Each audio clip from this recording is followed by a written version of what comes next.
नमो भगवते वासुदेवाय। ओम नमो भगवते वासुदेवाय। ओम नमो भगवते वासुदेवाय। हरे कृष्णा। बहुत बहुत स्वागत आप सभी भक्तों का। आज हम भागवतम के पहले अध्याय के 2 नंबर श्लोक पर चर्चा कर रहे हैं।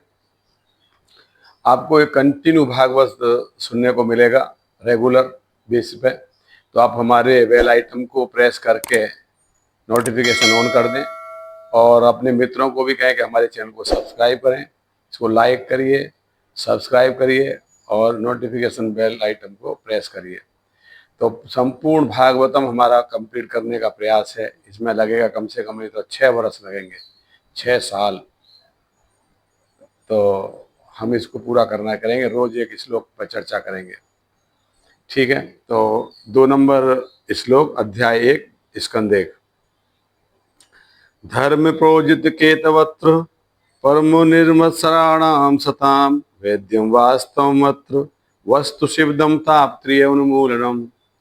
श्रीमद् भगवते महामुनि कृते किं वा परिरीश्वर सद्यो हृदय अवरुध्यते अत्र कृतभि शुश्रुभि तत्क्षणात्।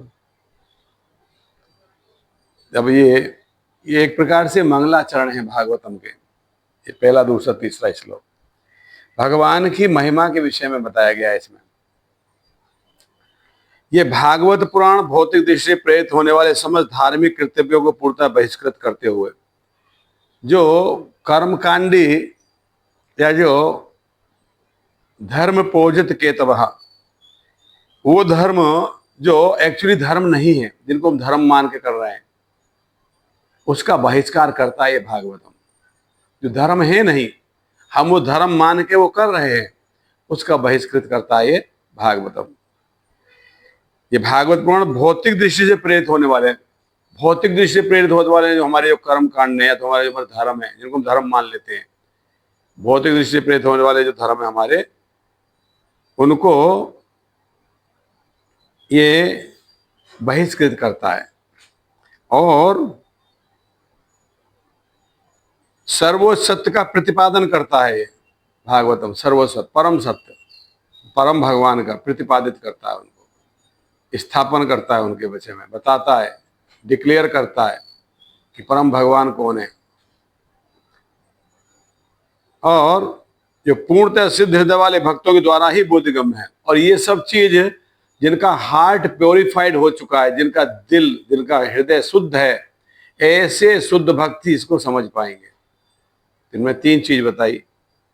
क्या बताया? पहले तो ये जो भागवत पुराण है ये भौतिक दृष्टि से प्रेरित विद मेटेरियल डिजायर्स, जिसको हम धर्म मानते हैं, भौतिक इच्छा रखते हुए कुछ कार्यों को हम अपना धर्म मानते हैं, ये उनको बहिष्कृत करता है। धर्म के साथ में भौतिक इच्छा तो हो ही नहीं सकती। धर्म तो साक्षात भगवत प्रणीतम। धर्म क्या है? तो भगवान स्पोकन, दैट इज धर्म। भगवान ने कहा, जो भगवान ने हमको इंस्ट्रक्शंस दिए, दैट इज धर्म। भगवान ने हमको कहा वो धर्म है, वो हमें करना चाहिए, वो हमारा धर्म है। मगर हम उसको तो छोड़ देते हैं और भौतिक इच्छाओं पर आधारित अनेक प्रकार के धर्मों को पाल लेते हैं। भागवतम उसको बहिष्कृत करता है ना। और परम सत्य का प्रतिपादन करता है भागवतम। अगर कोई भागवतम को पढ़ेगा ध्यान से तो परम सत्य के विषय में उसकी जो सोच है वो एकदम क्लियर हो जाएगी, कोई डाउट नहीं रहेगा, कोई शक नहीं रहेगा। इसलिए चैतन्य महाप्रभु कहते हैं अगर भागवतम है तो दूसरे कोई पुराण की आवश्यकता ही नहीं है, भागवतम इनफ है। तो भागवतम क्या करता है? एक तो जो सो कॉल्ड रिलीजन है, जो व्यक्ति ने अपने धर्म पाल लिए हैं, भौतिक इच्छाओं द्वारा प्रेरित धर्म, उनको बहिष्कृत करता है। परम सत्य का प्रतिपादन करता है, परम सत्य के विषय में बताता है। मगर इसको समझ कौन सकता है? तो कह रहे हैं जिनका हृदय शुद्ध हो गया है, जो शुद्ध आत्मा है, जिनके हृदय शुद्ध हो गए हैं, वही भागवतम को समझ सकते हैं। समझ गए?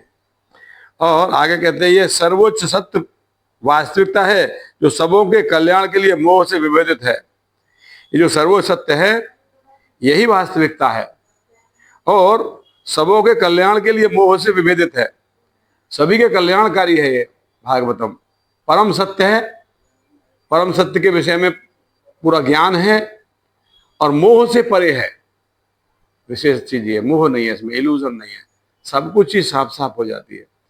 देखिए इस भागवतम को व्यासदेव ने तब लिखा था जब व्यासदेव ने सब शास्त्र, वेद, पुराण, उपनिषद सब लिख दिए थे। उसके बावजूद भी उनके अंदर हृदय में प्रसन्नता नहीं अनुभव हो रही थी। उनको लग रहा था कुछ तो छूट रहा है, कुछ कमी है। तब नारद मुनि वहां पे आए और नारद मुनि ने कहा कि जो तुम्हारे अंदर जो असंतोष है ना, वो इसलिए है कि तुमने भगवान की लीलाओं का वर्णन नहीं किया। व्यक्ति तुम्हारे शास्त्रों को पढ़ के उनके अनेकों अर्थ लगाएंगे और अपने इच्छा के अनुसार उनका उपयोग करना चाहेंगे। देखो लोग वेद का सहारा लेके कुछ का कुछ करते रहते हैं। वेद में ऐसे लिखा है, वेद में लिखा है मांस खाओ, कुछ भी बोलते हैं लोग। तो ये जानते थे नारद मुनि। उन्होंने कहा तुमको भगवान का लीलाओं का वर्णन करो, परम सत्य के विषय में बताओ। तब व्यासदेव ने भागवतम का वर्णन किया, भागवतम को लिखा। तो जो भागवतम है, अगर कोई व्यक्ति इसको पढ़ेगा तो परम सत्य को अच्छे से समझ जाएगा और ये सबों के कल्याणकारी है। ये भागवतम ही व्यक्ति का कल्याण कर सकती है क्योंकि ये सतोगुणी पुराण है, सतोगुण में पुराण है। ये भगवान की लीला है, इसमें भगवान का रूप, गुण, नाम, लीलाओं के विषय में चर्चा है, जिनको सुन के पढ़ के व्यक्ति भगवान के शरणागत हो सकता है। वो यही व्यक्ति का एक्चुअल कल्याण है। अब मनुष्य के जीवन का उद्देश्य क्या होना चाहिए? हमने अभी एक क्लास डाली थी हमारी, आर्ट ऑफ डाइंग, मरने की कला। अंत है नारायण स्मृति, अंत में भगवान का स्मरण हो। और वो कब होगा? जब भगवान के हम शरणागत होंगे। तो कहते हैं ये ऐसा पुराण है, ऐसा ये भागवतम है, ये ऐसा सत्य है। ताप त्रिय उन्मूलनम, ताप त्रिय उन्मूलनम, ताप त्रिय, त्रिय मतलब तीन, ताप मतलब ताप, ताप त्रिय उन्मूलनम, वो तीन प्रकार के तापों को नष्ट करने वाला है, समूल नष्ट करने वाला है। तीन प्रकार के तापों को नष्ट कर, ताप त्रिय उन्मूलनम। महामुनि कृते, महामुनि कृते मतलब महामुनि व्यासदेव जी के द्वारा, कृते मतलब लिखा गया। और कैसे? उनकी परिपक्व अवस्था में, बाद में, सबसे बाद में भागवतम उन्होंने लिखा। परिपक्व अवस्था, मैच्योर्ड अवस्था में, अच्छी समझ के साथ, सब कुछ एकदम क्लियर, परफेक्शन के साथ। ये सुंदर भागवत ईश्वर साक्षात्कार के लिए अपने में पर्याप्त है। भगवान के साक्षात्कार के लिए भागवतम से सुंदर, अच्छा कोई दूसरा ग्रंथ नहीं है। अगर भगवान का आपको साक्षात्कार करना है, भागवतम को सुनिए, भागवतम को पढ़िए, आपको भगवान का साक्षात्कार हो जाएगा। इससे दूसरा कोई श्रेष्ठ पुराण है ही नहीं भागवतम के अलावा, ये यहां पर कहा गया है। ईश्वर साक्षात्कार के लिए ये पर्याप्त है, सफिशिएंट है। दूसरा कोई पढ़ने का, भागवत पढ़ रहे हो, आपको भगवान का साक्षात्कार हो जाएगा। दूसरा कुछ शास्त्र पढ़ने की आवश्यकता नहीं है। चैतन्य महाप्रभु ने यही कहा था, अगर भागवतम है तो सब कुछ ग्रंथ नष्ट हो गए, कोई फर्क नहीं पड़ता। भागवतम है तो सब कुछ है। वेदों का ये सार है भागवतम। और कैसे? सरल रूप में। वेदों की भाषाओं को समझना is very difficult, no one can understand easily. But अगर कोई भागवतम पढ़ रहा है तो इतनी सरल भाषा में वो सब चीजों को समझ जाएगा, जो वेद सूक्ति के द्वारा समझना कठिन है ना। और तो कह रहे हैं कि जब ये भगवान के साक्षात करने के लिए ये पर्याप्त है, तो फिर अन्य किसी शास्त्र की कैसी आवश्यकता? फिर दूसरे शास्त्रों को पढ़ने की आवश्यकता कि हाँ, कोई आवश्यकता नहीं है। हाँ, किंबा परिरीश्वर है। अगर ये भागवतम पढ़ लिया है तो भगवान का साक्षात्कार ऐसे ही हो जाएगा, और शास्त्रों पढ़ के विचलित होने का या कंफ्यूज होने का कोई आवश्यकता नहीं है। कह रहे ज्यों ही कोई ध्यानपूर्वक विनीत भाव से, दो शब्द बोले, ध्यानपूर्वक और विनीत भाव से, ये बहुत जरूरी है। भागवतम को समझने के लिए विनीत भाव बहुत जरूरी है, हम्बलनेस बहुत जरूरी है। आपके अंदर हम्बल होने चाहिए आप, नम्र होने चाहिए आप, और ध्यानपूर्वक अटेंटिवली, बहुत ध्यान से एक एक शब्द का अर्थ आपको समझते हुए जाना है, तब आप भागवतम को समझ पाएंगे। तो ध्यानपूर्वक और विनम्रता के साथ समझना है भागवत को। इस संदेश को सुनता है तो ज्ञान के इस संस्कार से, ज्ञान के अनुशीलन से उसके हृदय में परमेश्वर स्थापित हो जाते हैं। अगर कोई व्यक्ति भागवतम को ध्यानपूर्वक और विनम्रता के साथ सुनता है तो भगवान उसके हृदय में उपस्थित हो जाते हैं, भगवान का साक्षात्कार हो जाता है। तो ये ऐसा है महत्वपूर्ण भागवतम। ये भागवतम की महिमा के विषय में श्लोक बताया गया 2 नंबर श्लोक। क्या महिमा है भागवतम की।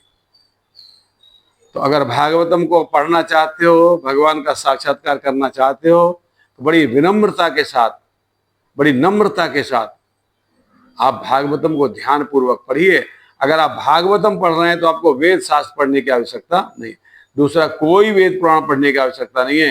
भागवतम भगवान का साक्षात्कार कराने के लिए पर्याप्त है, पर्याप्त, सफिशिएंट है।